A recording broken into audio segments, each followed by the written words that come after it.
Hey guys, okay, I am on the road this morning, but I had some thoughts in my head, and sometimes you just have to get them out into the universe while they are fresh. So what I want to talk about is something that I've been doing in my parenting for a long time now that I feel is, if I'm not careful, will turn into a huge lifelong problem. So what I'm talking about today, or referring to, is I have a habit of bribing my children with food to ease their discomforts. So we'll just put this in a little bit of a scenario for you. My kid is having a meltdown in the car. Pass them a bag of fruit snacks. My kid doesn't want to come in from outside. I bribe them to come inside to get some sort of a snack, a treat, whatever. My kid is going to throw a tantrum in a store. I pull out food from the diaper bag. I feel guilty over something, and I feel like I want to connect with them. I will get them a snack and snuggle with them. And I started to realize this pattern as I started to dive into more of my own personal journey with food. Because I would say a very large portion of people that have problems overeating or over snacking, it isn't, a lot of that has to do with an emotional response. So, and I know not everybody will fit into this mold, so don't think I am saying that anybody and everybody fit into this. I'm just saying I think a large portion of people do this. And that is using food to help them with their emotions, right? They're having a bad day, so they want to have that treat. They had a stressful day, so they need that treat. They're exhausted, so they need that treat. They are really sad, so they need that treat.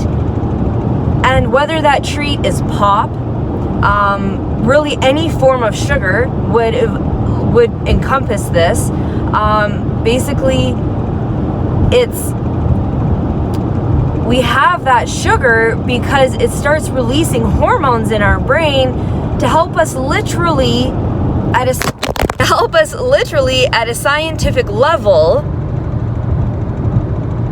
feel better. And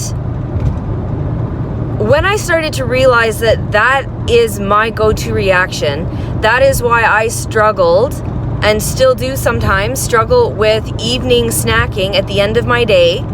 And if it's a horrid day all throughout the day, I really started to realize how much I was teaching this horrible habit to my young children, my 4-year-old and my 2-year-old, and that I had been teaching them this for the past,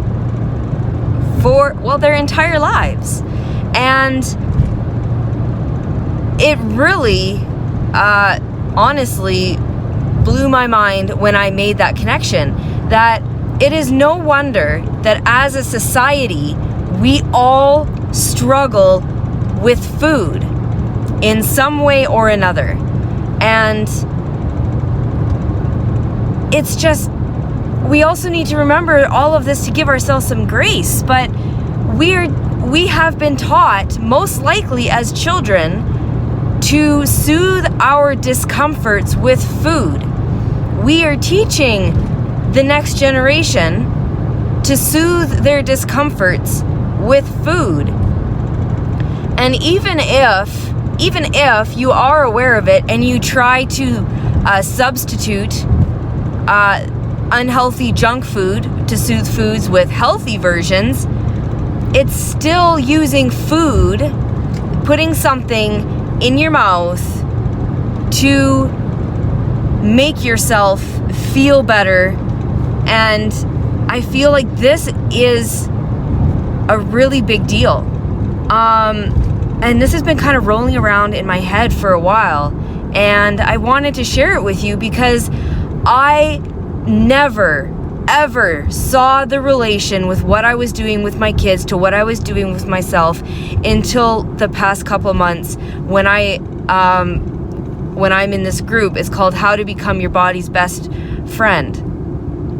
It's a 90-day transformation. And it's funny because I'm leading it with a friend of mine, and the amount of self-discovery that I am having about myself and my own journey, because we're having it jam-packed full of guest speakers, is just phenomenal. And this is one of them. This is one of those realizations that I had.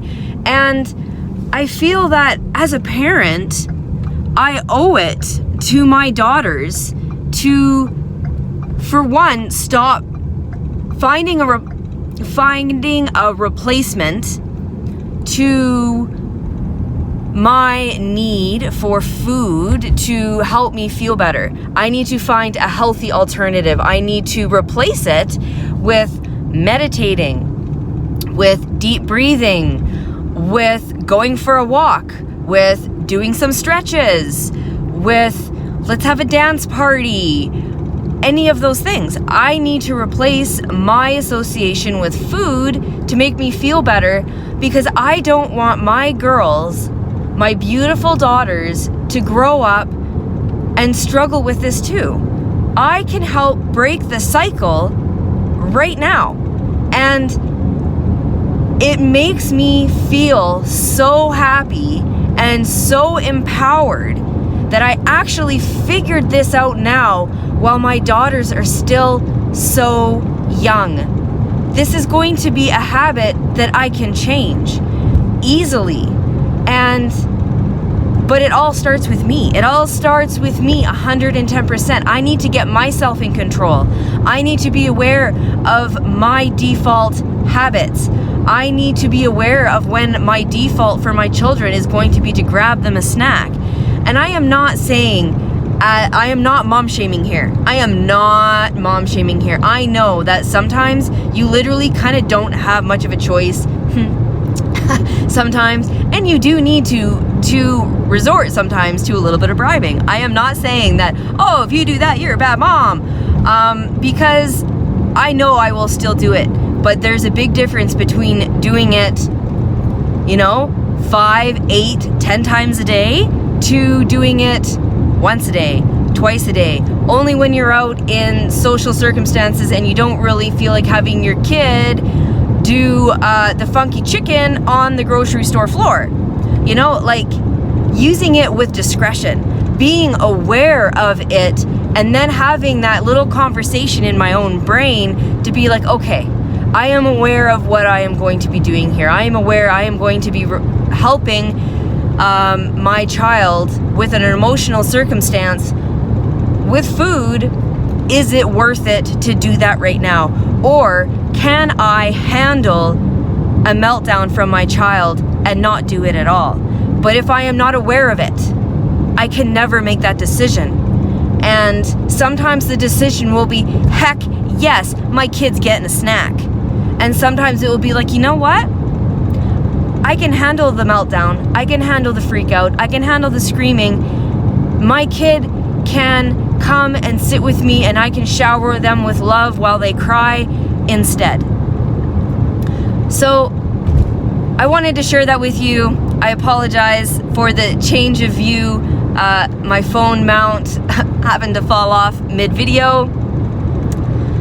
Anyway, I hope you have a fantastic day. If this resonates with you, I would love to hear your thoughts in the comments. Please share them, because your comments inspire other amazing people in the world.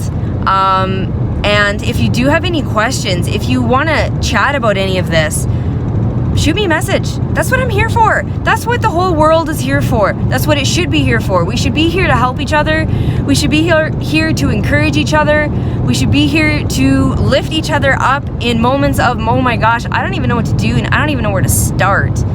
And if you want to join an amazing group of women through this How to Become Your Body's Best Friend 90-day transformation. We are into it a little bit, but you can jump in whenever, and you get access to all of the guest speakers. They're all in the group, recorded and saved, and it's an amazing group of women. I think there's 21 of us in there right now,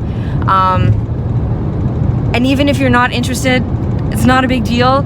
I really wanted to share with you something amazing that I had figured out, and I hope that this helps you within your own life in some way or another. And have an absolutely fantastic day. I am so thankful for each and every one of you for watching my videos and sending all the love. You guys are fantastic, and we will chat again soon. All right? Take care, guys.